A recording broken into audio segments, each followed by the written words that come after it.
오늘은 유대인이 놓친 것을 가진 초대교회라는 제목으로 사도행전 11장 19절 말씀 같이 보도록 하겠습니다. 저번 주 우리가 한 가지 부족한 것이라는 제목으로 말씀을 받았습니다. 그리스도의 권세 우리에게 주셨는데 그거 사용해야 된다. 그렇게 강조하셨죠. 세상이 가지지 못한 게 있습니다. 아무리 세상이 대단하게 발전을 하고 능력이 많고 엄청난 것 같아도 뭐가 없냐면 운명을 바꿀 수 있는 권세가 없습니다. 그래서 누가복음 18장 18절에 우리가 봤듯이 관원이 자기가 율법을 다 지키고 하나님의 뜻대로 살았는데 영생 도대체 어떻게 얻습니까? 그렇게 사람들이 영생을 얻으려고 찾아다닙니다. 그러나 막상 영생의 길을 알려주니까 이 사람 반응이 어땠습니까? 되게 고민하면서 돌아갔어요. 막상 구원의 길에 대해서 영생 얻는 길에 대해서 말해주지만 선뜻 그 길에 들어서지 않아요. 왜냐하면 자기들이 가진 보화가 하늘에 있다는 것 모르기 때문에 그렇습니다. 특별 은총이라는 것 그거 인정하지 않기 때문에 그렇습니다. 우리가 다 일반 은총만 잘 받아서 살 수 있는 그런 존재가 아니거든요. 하나님이 주신 특별 은총, 쉽게 말해서 구원, 그 축복이 임해야지만 살아갈 수 있는 존재인데 그거 인정하지 않아요. 우리는 그래서 하나님의 특별 은총을 받은 자들입니다. 우리를 그렇게 한 가지 전달할 수 있는 빛과 소금으로 우리를 불러주셨습니다. 우리가 만나는 불신자의 재앙을 꺾고 그 재앙에서 빠져나오게 해줄 수 있는 제사장권, 그 사람에게 역사하는 흑암 사탄 권세 결박시킬 수 있는 왕권, 그 사람에게 하나님 아는 지식을 전달해 줄 수 있는 선지자권 우리에게 주셨어요. 그거 전달하는 사람으로 우리를 부르신 겁니다. 세상의 빛과 소금이라는 건 그겁니다. 세상에 착한 일을 많이 하고 정의로운 일을 많이 하고 좋은 일을 많이 하는 사람은 일반 은총 받은 사람들 중에도 많이 있고 그거 가지고도 할 수 있습니다. 그러나 세상은 딱 한 가지만 못 가졌어요. 사단을 꺾을 수 있는 권세, 하나님 만날 수 있는 길을 알 수 있는 지식, 저주 재앙을 어찌할 수 있는 권세, 그거 모르고 있어요. 쉽게 말해서 그리스도만 모르고 있어요. 그 권세만 못 누리고 있어요. 그것만 못 가지고 있어요. 땅에 보화가 있는 줄 알고 열심히 돈을 법니다. 열심히 돈을 벌고 열심히 노력합니다. 하지 말라는 말이 아닌데 어쨌든 그게 다인 줄로만 압니다. 그러니 선뜻 구원의 길을 제시해도 받아들이지 못하는 거예요. 하나님은 우리에게 그리스도의 권세 주셔서 그리스도의 삼중직 대사로 세상 앞에 세우길 원하십니다. 그렇게 나서길 원하십니다. 여러분 가서 힘든 일 하실 거 아니에요. 어려운 일 하실 거 아니에요. 어떤 때는 참기 어려운 그런 스트레스도 많이 받으실 거 아니에요. 내가 뭐 때문에 이렇게 이런 취급을 받아야 되지? 왜 나는 이렇게 짓밟혀야 되지? 왜 난 이렇게 되는 것도 없지? 그런 생각도 있으실 거 아니에요. 그러나 하나님은 그런 나에게 세상이 가지지 못한 것 그리스도의 권세 허락하셔서 그거를 그렇게 나를 괴롭히는 사람들한테 그렇게 나에게 자꾸만 뭔가 이렇게 압박 주는 사람들한테 특별은총 가진 자로 빛으로 소금으로 나타내게 하십니다. 그거 붙잡으셔야 됩니다. 제가 교회를 열심히 다니고 굉장히 충성봉사 열심히 했던 것 같아요. 행사 빠먹지도 않고 행사를 기획해서 일도 많이 하고 그리고 그 교회에서는 굉장히 큰 단위의 일도 많이 했어요. 그런데 결국은 내 문제는 해결되지 않더라고요. 어려서부터 뭔가 답이 있는 줄 알고 교회에 열심히 가서 예배드리고 설교도 잘 듣고 저는 교회에 가서 설교 시간에 졸아지질 않더라고요. 목사님 설교가 재미가 없어도 일단 잘 듣고는 있었어요. 그렇게 되더라고요. 그런데 이상하게 내 마음속에 저게 무슨 말이야? 나는 죄인인 것 같네. 나 열심히 살았던 것 같은데 하나님은 저렇게 벌 주는 하나님인가? 저렇게 하나님은 무서운 하나님인가? 내가 이거 못해서, 이거 지키지 못해서, 이거 잘못해서, 이거 부족해서 하나님이 나에게 응답 안 해주시나? 나는 그렇게 행복이 없는 사람인 건가? 그럴 수밖에 없는 건가? 너무 답답해서 집을 뛰쳐나왔는데 저를 보고 그냥 그 상황을 이해하라 하더라고요. 상황이 이해되겠어요. 답답한데, 어려운데. 조용히 제 마음속에 하나님은 살아계시지 않구나. 하나님을 떠나야 되겠구나. 어머니 때문에 어머니 마음 상하지 않기 위해서 내가 그래 고등학교 때까지는 열심히 다니다가 대학교 가면 공식적으로 집을 나갈 수 있으니까 그때부터는 교회 안 다녀야 되겠다. 이런 마음을 굳게 가지고 있을 때 복음을 받았어요. 열심을 향해서 열심을 다해서 노력을 다해서 충성봉사 열심히 한 것 같았는데 한 가지만 안 주더라고요. 복음. 복음이 어떻게 나에게 역사할 수 있는지 그것만 말해주지 않더라고요. 저는 그래서 사람 만나면 창세기 3장 15절 복음, 기도, 전도 강조하게 됐어요. 그 사람이 답으로 알아듣지 못해도 괜찮아요.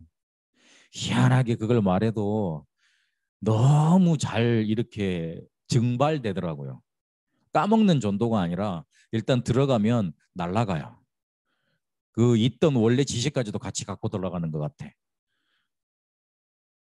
그렇게 답만 주지 않았던 교회 속에 살다가 야, 이거 나 진짜 이게 하나님이 살아 계신 건가 싶다가 복음 받으니까 너무 감사하고 너무 이렇게 힘나더라고요. 그래서 제게 한 가지 내려진 결론이 있다면 그리스도가 내 인생 속에 강조되어야 한다. 왜 그리스도의 권세를 가지고 있다고 여러분 확인시켜 주시고 그걸 사용하라고 말하고 그걸 누려야 된다고 말을 합니까? 그리스도가 내게 선지자, 제사장, 왕으로 계속 그 권세로 강조되어 있지 않으면 실제로 내 운명이 바뀌지 않습니다. 그리스도가 내게 강조돼서 내게 각인뿐이 체질이 안 되면 실제로 내 삶 바뀌지 않습니다. 그래서 계속 강조하는 겁니다. 반복이 아니고 강조하는 겁니다. 또 똑같은 말을 하는 게 아니고 강조하는 겁니다. 그리스도가 내 인생에 강조되어야지만 사단이 그때부터 결박받고 떠나갑니다. 사단 결박할 권세 있습니다. 그러나 근본적으로는 그리스도가 우리 속에 강조되어져서 그리스도가 우리 속에 주인 되시고 그리스도께서 우리를 이끄시는 그 삶에 내가 딱 올라타야 돼요. 그래야지만 그때부터 흑암 꺾이고 운명 바뀝니다. 나는 아직 옛날 그대로인 것 같아요. 조금 더 그리스도에 집중하세요. 조금 더 말씀에 집중하세요. 조금 더 기도로 그리스도의 권세 누리세요. 조금만 해보면 됩니다.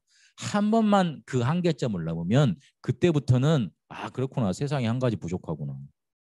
나에게 그리스도 주셨구나. 딱 붙잡히게 되어 있습니다. 그때까지는 계속 여러분 인생 속에 강조돼야 돼요. 유대인이 이걸 놓쳤어요. 한 가지만 놓쳤어요. 절대적으로 자기들에게 그리스도께서 오셔야 되는 이유만 놓쳤어요. 메시아 오셔야 될 이유 누구보다 잘 알고 있었던 민족이 유대인들입니다. 그러나 왜 절대적으로 자기들에게 그리스도가 오셔야 되고 이 땅에 그리스도가 오셔야 되는지 놓쳤습니다. 하나님은 그리스도를 단순히 원한 해결사로 보내신다고 약속하시지 않았습니다. 창세기 3장의 문제 닥쳤을 때 그 근본 문제 때문에 창세기 3장 15절에 여자의 후손 보내주신다고 약속하셨어요. 그거는요, 우리가 원통하기 때문에 우리가 문제가 많기 때문에 우리가 뭔가 상처가 많기 때문에 그거 해결사로 보내주신다는 뜻이 아니었어요. 너희들이 절대 이기지 못하는 사단이란 존재가 있는데 그 사단이 하나님을 모르는 불신앙을 심어서 자꾸만 저주 재앙 속으로 끌고 와서 지옥으로 딱 만들어버린다.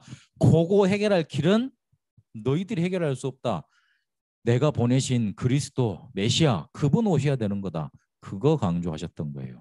같은 말 아닙니까? 아니에요. 원한을 근본적으로 해결할 수 있는 구세주, 그분을 보내신 겁니다. 단순히 우리 문제 해결사를 보낸 게 아니라고요. 더 쉬운 말로 하면 알라딘 램프를 쓱싹쓱싹 이렇게 비벼서 이렇게 램프의 요정 나오잖아요. 램프의 요정 지니를 보내신 게 아니에요. 소원 하나 있잖아요. 그거 하나님 이거 들어주세요. 그 소원 해결사 그거 부르신 게 아니에요. 보내주신다고 약속하신 게 아니라고요. 이스라엘 백성들이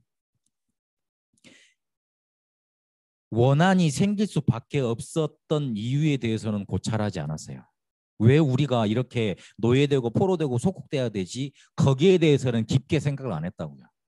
나는 왜 이렇게 살아야 되지? 자기들의 삶에 대해서 깊게 생각을 안 했어요. 그러니까 맨날 이렇게 압박받고 침투당하고 전쟁만 당했잖아요. 상처받고 그냥 그거 해결해야 된다고만 계속 생각했던 거예요. 자연스럽게 마음속에 뭐가 생기느냐. 우리는 선민인데 별것도 아닌 것들이 우리를 자꾸만 저렇게 자기들 힘세다고 짓밟네. 니들이 살려면, 니들이 구원받으려면 우리가 믿는 하나님 믿어야 돼. 니들은 하나님 모르지 우리는 하나님 안다 메롱 이런 식이었던 거예요. 그래서 하나님이 요나 보고 니느웨 백성들 가서 살리라 그러니까 요나가 뭐라 그럽니까? 안 가요. 가기 싫어요. 어디로 도망가죠? 다시스로 도망가죠. 반대편으로. 그러다가 물고기 뱃속에 들어가지고 다시 죽은 거잖아요. 물고기 뱃속에 들어갔으면 어떻게 살아요? 죽었잖아요. 다시 살아납니다. 다시 살아나서 억지로 갑니다. 근데 하나님은 3일 정도 되는 그 거리인데 하루만 가서 말을 합니다. 3분의 1만 가서 말을 했는데 이 사람들이 웬걸 다 회개를 해버리네. 요나가 충격받았어요. 이러면 안 되는데. 그래가지고 저 니느웨가 잘 보이는 언덕에 올라가가지고 박넝쿨로 이렇게 그늘 차양막 딱 만들어 놓고 어떻게 하나님께서 심판하시는가 지켜보자 이렇게 쳐다봤어요. 그게 유대인의 원래 속마음이에요.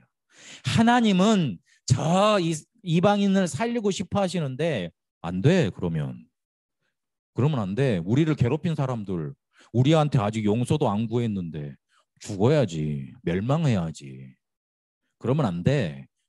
우리는 선민이기 때문에 하나님 믿어도 되지만 니들은 우리 괴롭혔잖아.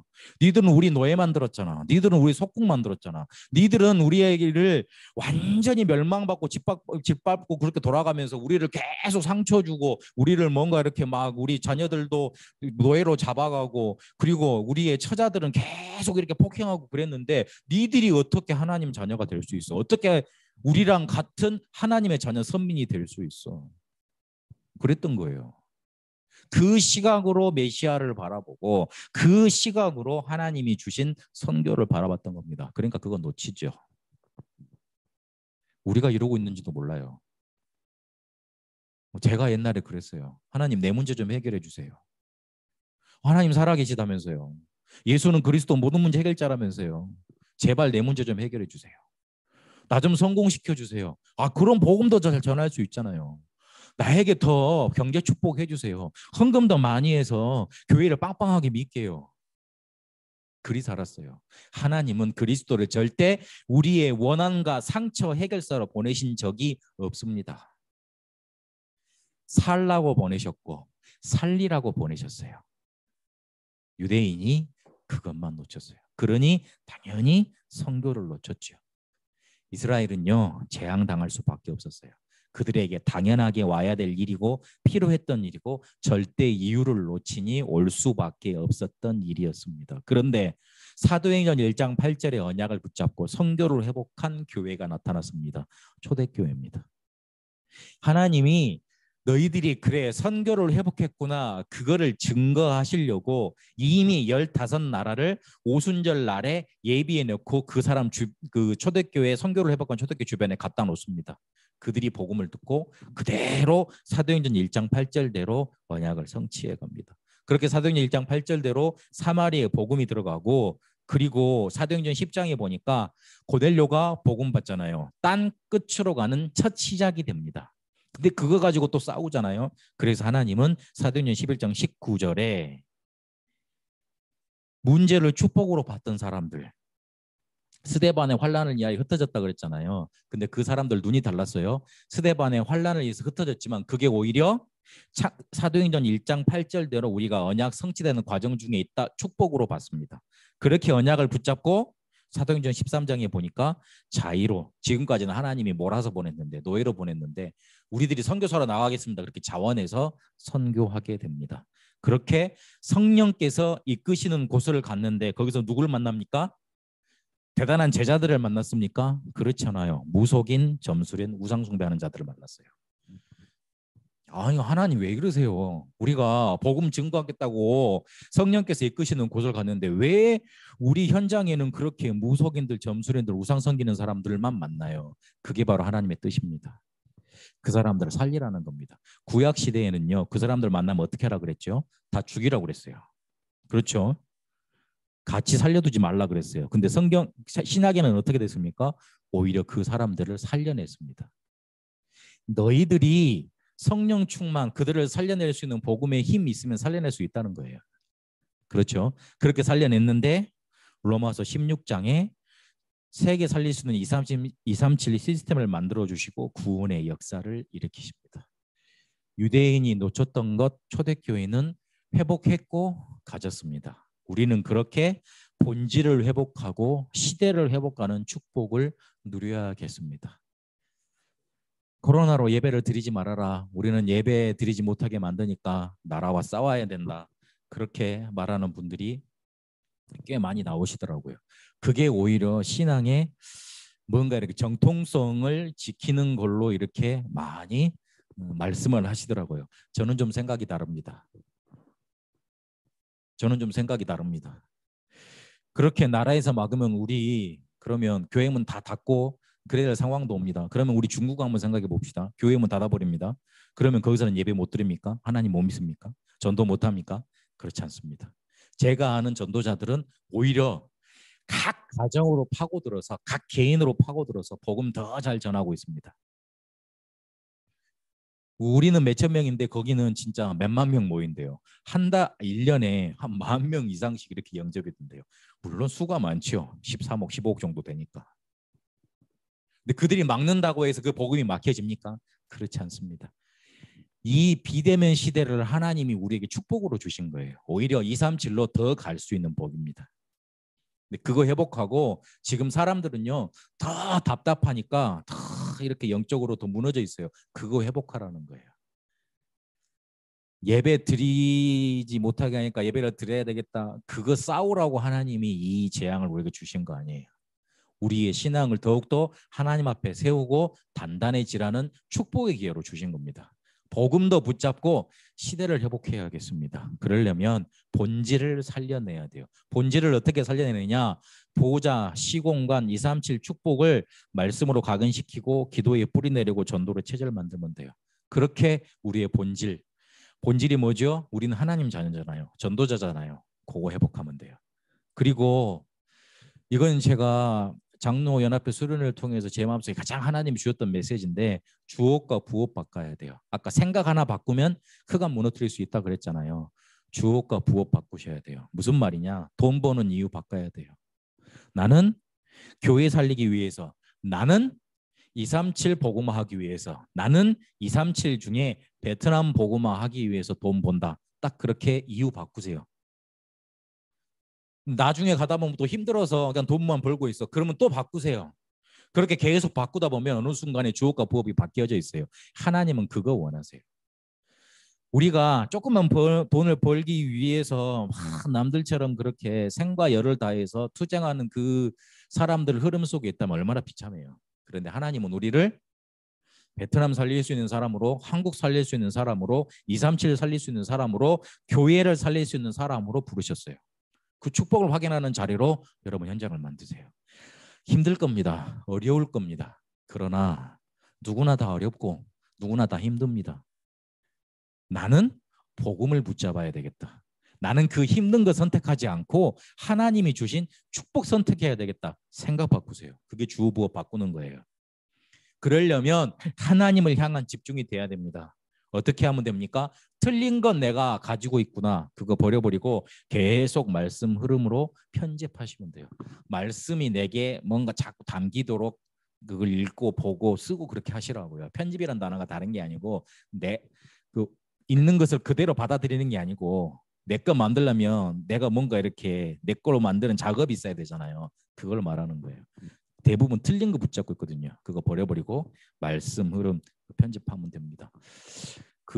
제가 토요일 그 3번의 집회도 요약해서 전달하고 그리고 기도 수첩도 요약해서 전달하고 교회 강단도 전달하고 있습니다.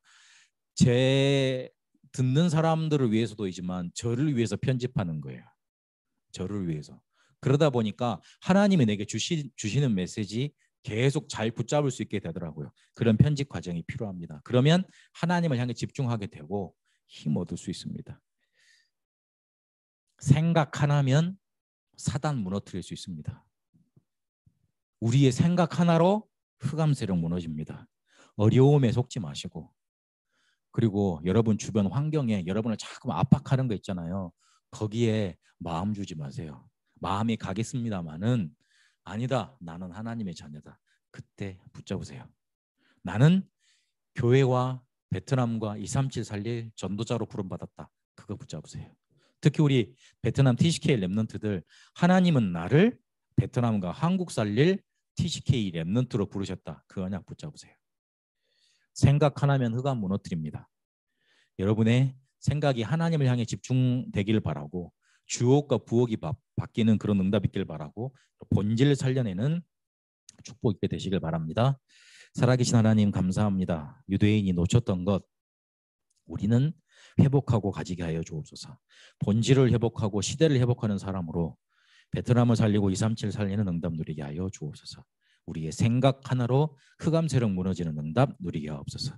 이제는 우리 주 예수 그리스도의 은혜와 하나님의 살아계심과 성령님의 역사 인도하심이 생각 하나로 흑암 세력을 무너뜨리고 주옥과 부업을 받고 하나님을 향해 집중하다가 베트남과 한국 살릴 우리 새성교회 모든 성도들과 베트남 TCK 랩런트들과 한국이 이제와 영원토록 항상 함께 계실지어다.